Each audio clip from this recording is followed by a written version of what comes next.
Sir, നെഹ്റുവിനും ഇന്ദിരയ്ക്കും രാജീവിനുമൊക്കെ ഭരണഘടന അട്ടിമറിക്കാം. RSSും പൊതുസമൂഹവുമൊക്കെ അതിലൊരു ഭേദഗതി എന്ന് പറയുമ്പോൾ അത് സഹിക്കാൻ കഴിയുന്നില്ല. അത്തരത്തിലൊരു വെല്ലുവിളി ഉയർന്നു വരുന്നത് ശരിയാണോ? അങ്ങനെ ഒരു ചോദ്യം പറയുമ്പോൾ ആനുകാലിക രാഷ്ട്രീയ രംഗത്തെ ചർച്ച ചെയ്യപ്പെടുന്ന വിഷയങ്ങളും ഒക്കെയായി ബന്ധപ്പെടുത്തി നോക്കേണ്ടതുണ്ട്. ഒപ്പം തന്നെ എന്താണ് നെഹ്റുവും ഇന്ദിരയും രാജീവും പൊതുവായിട്ട് നമ്മുടെ ഭരണഘടനയെ അട്ടിമറിക്കുന്നതിനോ മാറ്റിമറിക്കുന്നതിനോ നടത്തിയ ശ്രമങ്ങളൊന്നും ഒന്ന് ഓർക്കേണ്ടതുണ്ട്. ആദ്യം തുടങ്ങേണ്ടത് നെഹ്റുവിൽ തന്നെയാണ്. നമുക്കറിയാം, ഡോക്ടർ അംബേദ്കർ ആയിരുന്നു, ഭീംറാവു റാംജി അംബേദ്കർ ആയിരുന്നു ഭരണഘടനയുടെ ശില്പി. ആ ഭരണഘടനാ ശില്പിയെ ഭരണഘടനാ നിർമ്മാണ സമിതിയിൽ കയറ്റാതിരിക്കാൻ വേണ്ടി ബോംബെ പ്രോവിൻസിൽ നിന്ന് തോൽപ്പിച്ച കോൺഗ്രസ് പ്രസിഡന്റ് ആയിരുന്നു ജവഹർലാൽ നെഹ്റു. അവിടെ നിന്ന് തന്നെ അട്ടിമറി തുടങ്ങിയെന്ന് പറയാം. കഴിഞ്ഞില്ല. ഭരണഘടന 1949 നവംബർ 26 അത് ഫൈനലൈസ് ചെയ്തു. സമിതി, ഭരണഘടനാ നിർമ്മാണ സമിതി അംഗീകരിച്ചു. ഇതെല്ലാം കഴിഞ്ഞ് 50 ജനുവരി 26 നമ്മൾ നടപ്പിൽ വരുത്തുന്നു. ഇതെല്ലാം കഴിഞ്ഞ് താമസിക്കാതെ തന്നെ ഡോക്ടർ അംബേദ്കറെ മന്ത്രിസഭയിൽ നിന്ന് പുകച്ചു പുറത്ത് ചാടിച്ച ശേഷം, അതിനുശേഷം എന്നാൽ തെരഞ്ഞെടുപ്പിന് മുമ്പായിട്ട് ഒരു ഭേദഗതി കൊണ്ടുവന്നു. അതായത് മാധ്യമ സ്വാതന്ത്ര്യം എന്ന് പറയുന്ന ഫ്രീഡം ഓഫ് എക്സ്പ്രഷൻ, അതിനകത്ത് മാധ്യമ സ്വാതന്ത്ര്യവും ഒരു ഭാഗമാണ്. ആ ഫ്രീഡം ഓഫ് എക്സ്പ്രഷൻ അനുവദിക്കുന്ന 19(1) ഉപവകുപ്പിന് ഒരു ഭേദഗതി. ആ ഭേദഗതിയുടെ ലക്ഷ്യം എന്ന് പറയുന്നത് മാധ്യമങ്ങളെ, സ്വതന്ത്ര അഭിപ്രായത്തെ, ഫ്രീഡം ഓഫ് എക്സ്പ്രഷന് ഊച്ചുവിലങ്ങിടാൻ വേണ്ടിയായിരുന്നു. എന്നതിന് കാരണം ഓർഗനൈസറിലും മറ്റൊരു പ്രസിദ്ധീകരണത്തിലും നെഹ്റുവിനെ വിമർശിച്ചു വന്ന ആ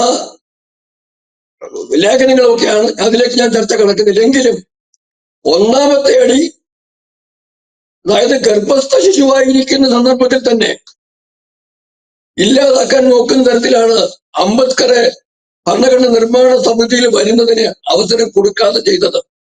പിന്നെ അദ്ദേഹം വന്നത് കൽക്കട്ടയിൽ നിന്ന് മറ്റൊരു മൊണ്ടൽ എന്ന് പറയുന്ന മറ്റൊരു, അദ്ദേഹം പിന്നീട് പാകിസ്ഥാന്റെ വിദേശകാര്യ നിയമമന്ത്രി ആയാലാണ്. അദ്ദേഹം രാജിവെച്ച് സ്വന്തം സീറ്റ് അംബേദ്കർ കൊടുത്തിട്ടാണ് അംബേദ്കർ വരാൻ പറ്റിയത്. സന്ദർഭവശാൽ പറഞ്ഞെങ്കിലും അക്കാര്യങ്ങൾ കൂടി പറഞ്ഞ് പൂർണ്ണമാക്കിയെന്ന് മാത്രം. അടുത്തത് ഇന്ദിരാഗാന്ധി. എടുത്തു പറയേണ്ട ആവശ്യമില്ല. ഇന്ത്യൻ ഭരണഘടനയെ സ്വന്തം രാഷ്ട്രീയ അധികാരം, ഏകാധിപത്യവും നെഹ്റു കുടുംബവാഴ്ചയും ഉറപ്പിക്കുവാൻ വേണ്ടി ആട്ടിമൂട്ടി അട്ടിമറിച്ച രാഷ്ട്രീയ നേതാവും പ്രധാനമന്ത്രിയും ഫാസിസ്റ്റ് ഏകാധിപതിയുമായിരുന്നു ഇന്ദിര. ഇന്ദിരയെ തുടങ്ങിയത് നമ്മുടെ അടിയന്തരാവസ്ഥക്കാലത്തല്ല, അതിന് വളരെ മുമ്പ് തന്നെ ജുഡീഷ്യറിയിൽ ഇടപെട്ട മറ്റു തരത്തിലുള്ള പല അട്ടിമറികളിലും കൂടെ ഇന്ദിര ഭരണഘടനയെ, അതിന്റെ പ്രാധാന്യത്തെ കുറയ്ക്കാൻ, അതിന്റെ മൂലസ്വരൂപത്തെ മാറ്റാൻ, ഒറിജിനൽ നേച്ചറിനെ മാറ്റാൻ ശ്രമിച്ചു. അതിനിടയ്ക്ക് അടിയന്തരാവസ്ഥയ്ക്കിടയ്ക്ക് അംബേദ്കറും ആ കോൺസ്റ്റിറ്റ്യൂഷൻ അസംബ്ലിയും ഒഴിവാക്കാൻ തീരുമാനിച്ച സെക്യുലറിസവും സോഷ്യലിസവും കുത്തിക്കയറ്റി പാർലമെന്റ് കൂടുന്നതിന് കോറം പോലും വേണ്ടാത്ത അവസ്ഥയായി. 10 പേരോ 3 പേരോ കൂടിയാലും കോറം. അങ്ങനെ പലതും ചെയ്തു. ഭരണഘടനാ ഭേദഗതിക്ക് പോലും എക്സിക്യൂട്ടീവ് ഓർഡർ മതി എന്ന അവസ്ഥയുണ്ടാക്കി. ഇതൊക്കെ ഞാൻ പറഞ്ഞു പോകുമ്പം ഞാൻ വരുന്ന അടുത്തൊരു പ്രധാനപ്പെട്ട കാര്യത്തിലേക്ക് വരാൻ വേണ്ടിയാണ്. അത് രാജീവിന്റെ കാലത്തേക്കാണ്. ഒരുപക്ഷെ ഭാരതത്തിന്റെ ഭരണഘടനയും ഭരണഘടനാടിസ്ഥാനത്തിലുള്ള ജനാധിപത്യ സമ്പ്രദായത്തെയും അടിസ്ഥാനപരമായി അട്ടിമറിക്കുന്നതിനുള്ള ഏറ്റവും അപകടകരമായ നടപടി സ്വീകരിച്ചത് രാജീവ് ഗാന്ധി ആയിരുന്നു. കാരണം ഞാൻ പറയാം. 1984 ഒക്ടോബർ 31 ഇന്ദിരാഗാന്ധി വധിക്കപ്പെടുന്നു. ദാരുണമായ സംഭവം. രാവിലെ ഏതാണ്ട് ഈ സമയത്തിന് മുമ്പ് തന്നെ ആ സംഭവം നടന്നു കഴിഞ്ഞിരുന്നു.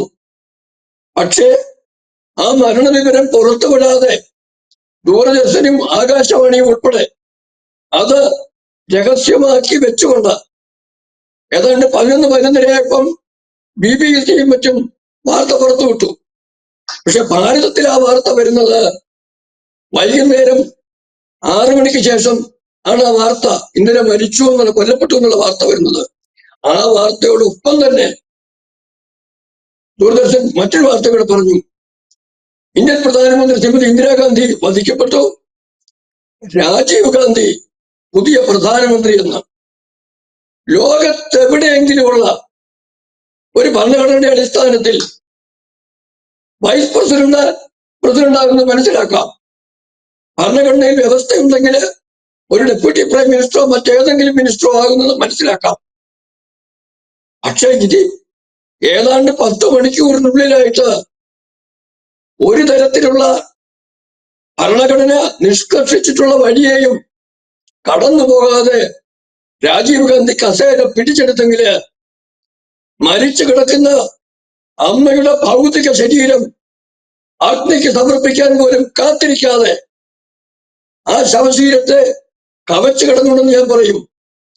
പോയി സത്യപ്രതിജ്ഞ ചെയ്ത് ഇന്ത്യൻ പ്രധാനമന്ത്രിയായ രാജീവ് ഗാന്ധിയാണ് ഭാരതം കണ്ട ഏറ്റവും വലിയ ഭരണഘടന അട്ടിമറി നടത്തിയെന്നാണ് എന്റെ പക്ഷം.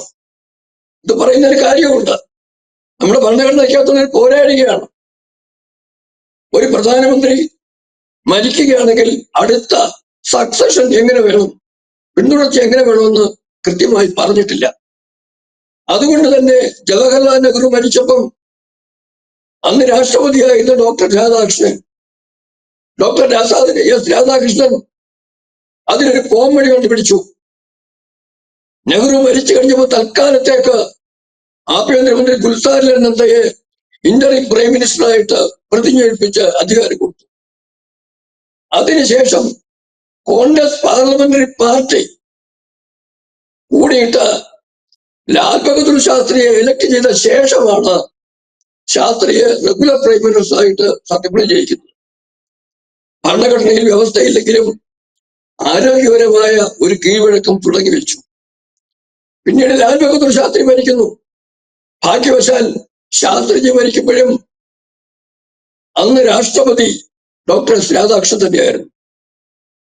അദ്ദേഹം തുടങ്ങിയ ആ രീതി തുടർന്നു. അന്നും ആഭ്യന്തരമന്ത്രിയായിരുന്നു ഗുൽസാരിലാൽ നന്ദയായിരുന്നു. അദ്ദേഹത്തെ അന്ന് താൽക്കാലിക പ്രധാനമന്ത്രിയായിട്ട് സത്യപ്രതിജ്ഞ അധികാരം കൊടുത്തു. അതിനുശേഷം കോൺഗ്രസ് പാർലമെന്ററി പാർട്ടി മീറ്റിംഗ് കൂടി ഇന്ദിരാഗാന്ധിയെ എലക്ട് ചെയ്തു. എന്റെ ഓർമ്മ ശരിയാണെങ്കിൽ മത്സരം ഉണ്ടായിരുന്നാണ് എന്റെ ഓർമ്മ, മൊറാർജി ദേശായി ആയിട്ട്. എന്തായാലും പാർലമെന്ററി പാർട്ടി കൂടിയിട്ടാണ് ഇന്ദിരയെ എലക്ട് ചെയ്യുന്നത്. ഭരണഘടനയിൽ വ്യവസ്ഥയില്ലെങ്കിലും ഒരു നല്ല കീഴ്വഴക്കം സൃഷ്ടിക്കപ്പെട്ടു. എന്നാൽ ഇന്ദിര മരിച്ചു കഴിഞ്ഞപ്പം അധികാരം തനിക്ക് തന്നെ കിട്ടണമെന്ന് ഉറപ്പുള്ള രാജീവിലേക്ക് തന്നെ അധികാരം പോകുന്നുവെന്ന് ഉറപ്പുവരുത്തണമെന്ന് ആഗ്രഹിച്ച അദ്ദേഹത്തോടൊപ്പം നിന്നവരും രാജീവിന് ആ അധികാരം കിട്ടാൻ വേണ്ടി 2 കാര്യത്തെയും നിർത്തി. ഭരണഘടനയിൽ വ്യവസ്ഥയില്ലാത്തത് മനസ്സിലാക്കാം. ആ ആരോഗ്യപരമായ കീഴ്വഴക്കങ്ങളെയും തള്ളിക്കളഞ്ഞിട്ട് അമ്മ മരിച്ചു കിടക്കുമ്പോൾ തന്നെ ഒരു പാർലമെന്ററി പാർട്ടിയും കൂടാതെ ആരും ചിന്തിക്കുക പോലും ചെയ്യാതെ, അതായത് ഏതെങ്കിലും ഒരു സഭ ചിന്തിക്കുകയോ തീരുമാനിക്കുകയോ ചെയ്യാതെ രാജീവ് ഇന്ത്യയുടെ പ്രധാനമന്ത്രിയെ ചാർജ് എടുത്തുവെങ്കിൽ അത് അപകടകരമായ പല സാധ്യതകളിലേക്കുമാണ് വിരൽ ചൂണ്ടുന്നത്. ഞാനിത് പറയാൻ കാരണം അത് ഭാവിയെ കണ്ടുകൊണ്ട് ഈ കാര്യത്തിൽ ഒരു വ്യവസ്ഥ ഉണ്ടാകുന്നതിന് ഗൗരവമായ ചർച്ച രാഷ്ട്രീയ വൃത്തങ്ങളിൽ നിന്നുണ്ടാവണം. ഇത് പറയുമ്പോൾ എനിക്കൊരു കാര്യം പറയാനുണ്ട്.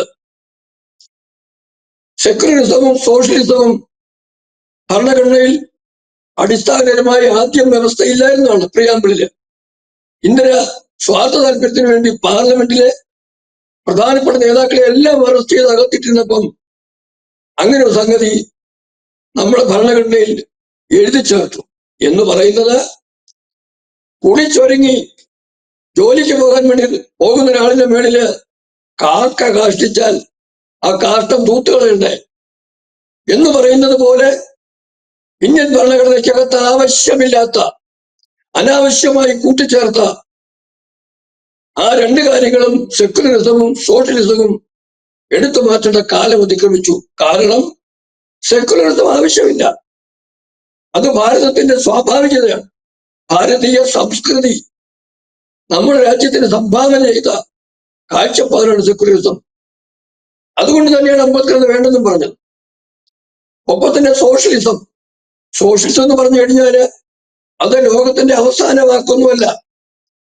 ക്യാപിറ്റലിസം വേണോ, സോഷ്യലിസം വേണോ, ഇന്റഗ്രൽ ഹ്യൂമനിസം വേണോ എന്നത് ഓരോ കാലത്തും വരുന്ന തലമുറകൾക്ക് ലോകത്തുള്ള രാഷ്ട്രീയ അനുഭവങ്ങളുടെ പേരിൽ എടുക്കേണ്ട തീരുമാനമാണ്. അതുകൊണ്ട് അംബേദ്കർ കൃത്യമായി പറഞ്ഞു, നമ്മുടെ ഭരണഘടന ജനങ്ങളുടേതാണ്, we the people of India ആണ് അതിന് രൂപം കൊടുത്തതും അതിനെ സ്വീകരിച്ചതും. അവർ തീരുമാനിക്കും ഏതു തരത്തിലുള്ള പ്രത്യയശാസ്ത്രപരമായ നിലപാടാണ് കാലാകാലം എടുക്കേണ്ടത് അവർ തീരുമാനിക്കും. അപ്പൊ അത് രണ്ടവിടെ കഴിഞ്ഞു. ഇനി എനിക്ക് പ്രധാനപ്പെട്ട ഒരു വിഷയത്തിനെ കൂടെ ശ്രദ്ധ ചെലുത്താനുണ്ട്. അപ്പം ആ ഭരണഘടനയ്ക്ക് അന്ന് തന്നെ ഒരു പോരാളികയുണ്ട്. ആ പോരാളിക ആരും ചർച്ച ചെയ്യപ്പെടുന്ന ഒരു കാര്യമാണ്. വ്യാപകമായി തെരഞ്ഞെടുക്കപ്പെട്ട ലോകസഭാ രാജ്യസഭാ അംഗങ്ങളോ അല്ല അങ്ങനെ തിരഞ്ഞെടുക്കപ്പെട്ട ആളുകളുടെ ഒരു സംവിധാനമൊന്നും ആയിരിക്കില്ല കോൺസ്റ്റിറ്റ്യൂന്റ് അസംബ്ലി. എങ്കിലും മഹാന്മാരായാലുള്ള സാന്നിധ്യം, മഹത്തായ പ്രോസസ്സിങ് മഹാനായ അംബേദ്കർ ഇടപെട്ട് അത് കൊണ്ടുവന്നു. അദ്ദേഹമാണ് അതിന്റെ മുൻകൈ എടുത്തത്. എങ്കിലും അവിടെ ചില കാര്യങ്ങൾക്കകത്ത് 75 വർഷം കഴിഞ്ഞപ്പം എവിടെയെങ്കിലും എന്തെങ്കിലും കുറവുണ്ടോ, കൂട്ടിച്ചേർക്കേണ്ടതുണ്ടോ എന്ന് ചിന്തിക്കേണ്ടിയിരിക്കുന്നു. അങ്ങനെ ചിന്തിക്കുമ്പോഴാണ് പ്രധാനമന്ത്രിയെ തെരഞ്ഞെടുപ്പ് സംബന്ധിച്ച് അല്ലെങ്കിൽ പാർലമെന്റിന്റെ നടത്തിപ്പിനെ സംബന്ധിച്ച്, ഇനി അതുമല്ലെങ്കിൽ നമ്മൾ തെരഞ്ഞെടുപ്പ് കൃത്യമായ വർഷങ്ങളിൽ മാത്രം, അതായത് 5 വർഷം ശേഷം എന്ന് പറയുന്ന രീതിയിൽ, ഒന്നുകൂടി വ്യക്തമായി പറഞ്ഞാല് ഒരു രാജ്യം ഒരു തെരഞ്ഞെടുപ്പ് പോലുള്ള സംവിധാനങ്ങള്, ഇനി അതുമല്ലെങ്കിൽ രാഷ്ട്രപതിക്ക് കുറച്ചുകൂടി പ്രാധാന്യം കൊടുക്കുന്ന വ്യവസ്ഥ വേണോ, ലോകസഭയ്ക്കും രാജ്യസഭയ്ക്കും നിയമസഭകളിലും വിപ്പ് സമ്പ്രദായം വേണമോ, ഇതൊക്കെ ചർച്ച ചെയ്യേണ്ടതുണ്ട്. നമുക്ക് ഈ ചുരുങ്ങിയ സമയത്തിനുള്ളിൽ അതെല്ലാം ചർച്ച ചെയ്യാൻ പാടില്ല, സമയമില്ലെങ്കിലും ചിന്ത അങ്ങോട്ട് പോകണം. രാഷ്ട്രം വളരണം. 2047 വികസിത ഭാരതത്തിന്റെ സങ്കല്പം കാണുമ്പം ഞാനിപ്പോ ഒരു കാര്യം ഓർക്കുന്നു. ഇന്നലെ യാദൃച്ഛികമായിട്ട് അദ്ദേഹത്തെ ആദ്യമാണ് ഇന്നലെ പരിചയപ്പെടുന്നത്. പഴയ കോഴിക്കോട് യൂണിവേഴ്സിറ്റി വൈസ് ചാൻസലർ അദ്ദേഹമായിട്ട് ഡോക്ടർ അബ്ദുൽ നസറുമായിട്ട് ഇങ്ങനെ സംസാരിക്കുന്ന അവസരം കിട്ടി. അന്ന് അദ്ദേഹം ചോദിച്ചത്, അനാവശ്യമായി എല്ലാ കാര്യങ്ങൾക്കും തടസ്സം സൃഷ്ടിക്കുന്ന ദോഷൈക ദൃക്കുകളെ നിലനിർത്തുന്നതിന് ഭരണഘടനയിൽ ഒരു വ്യവസ്ഥ ഉണ്ടാവണ്ടേ എന്ന് ചോദിച്ചു. ഒരു സംവിധാനം വേണ്ടേ എന്ന് ചോദിച്ചു. ഇതൊക്കെ ആലോചിക്കണം. ശക്തമായ ഒരു ഭരണഘടന, അതിനെ കൃത്യമായിട്ട് ഫോളോ ചെയ്യുന്ന രീതി, അതിനെ നിയന്ത്രിക്കുന്നതിനും വ്യാഖ്യാനിക്കുന്നതിനും അതിന്മേൽ വിധി എഴുതുന്നതിനും ചുമതലപ്പെട്ട ജുഡീഷ്യറിന് വളരെ ജനാധിപത്യപരവും വ്യക്തവും കൃത്യവുമായ ആ നിയമന സംവിധാനം ഇതെല്ലാം ഭാരതത്തിൽ ഉണ്ടാവേണ്ടിയിരിക്കുന്നു. അങ്ങനെ ഉണ്ടാവണമെന്നുണ്ടെങ്കിൽ ഭരണഘടന ഭേദഗതി ചെയ്യരുത് എന്ന് പറയുന്നതല്ല ശരി. അതിന് യാതൊരു ന്യായവുമില്ല. ഭരണഘടന ആവശ്യമാണെങ്കിൽ ഇത്രയും വർഷം കഴിഞ്ഞ് സ്ഥിതിക്ക് ഒന്ന് വിശകലനം ചെയ്യുന്നത് കൊണ്ടോ അല്ലെങ്കിൽ പുതിയതായിട്ട് എന്തെങ്കിലും കൂട്ടിച്ചേർക്കുകയോ ഒഴിവാക്കേണ്ടതിൽ ഒഴിവാക്കുകയും ചെയ്യുന്നതുകൊണ്ട് അപകടമൊന്നുമില്ല. ആ അർത്ഥത്തിൽ ചിന്തിക്കുമ്പം രാഷ്ട്രീയ സ്വയം സേവക സംഘത്തിന്റെ സർക്കാർ വിഭാഗ ഇപ്പൊ നിർദ്ദേശിച്ച കാര്യം തീർച്ചയായും സ്വീകാര്യമാണെന്ന് പറയേണ്ടിയിരിക്കുന്നു. ഒരു കാര്യം കൂടി മാത്രം ഓർക്കുക, ആ ഭരണഘടന നിർമ്മാണ സഭയുടെ പ്രവൃത്തി അവസാന ഘട്ടത്തിലേക്ക് കടക്കുമ്പം 1948-നും 49-നും ഇടയ്ക്ക് രാഷ്ട്രീയ സ്വയംസേവക സംഘവും ഹൈന്ദവ സമൂഹവും അടിച്ചമർത്തപ്പെട്ടൊരു കാലമായിരുന്നു. സംഘത്തെ പിരിച്ചുവിട്ട കാലമായിരുന്നു.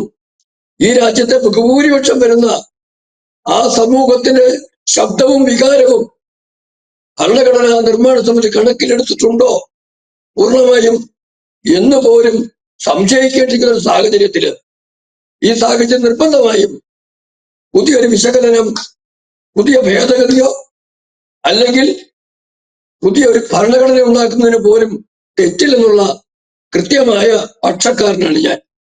സർ പറഞ്ഞതിൽ നിന്ന് ഭരണഘടനയിൽ ഒരു മാറ്റം വരുത്തേണ്ടത് ആവശ്യമാണെന്ന് നമുക്ക് മനസ്സിലാവുന്നുണ്ട്. ഏതായാലും അത്തരത്തിലുള്ള നീക്കങ്ങൾ നടക്കട്ടെ. ശുഭകരമായ രീതിയിലേക്ക് ആ കാര്യങ്ങൾ നടപ്പാകുമെന്ന് നമുക്ക് പ്രതീക്ഷിക്കാം. നന്ദി സർ. അങ്ങനെ തന്നെ തീർച്ചയായിട്ടും പ്രതീക്ഷിക്കണം. ഈ പറഞ്ഞതിനർത്ഥം ഈ ഭരണഘടന അടിമുടി മാറ്റണമെന്നൊന്നുമല്ല.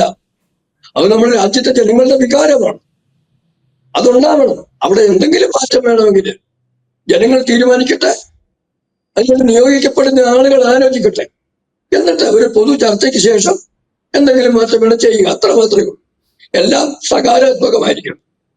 ഒരിക്കലും ഒരു നകാരാത്മക സമീപനം ആരുടെ ഭാഗത്തുനിന്നും ഉണ്ടാവാൻ പാടില്ല. നന്ദി സർ.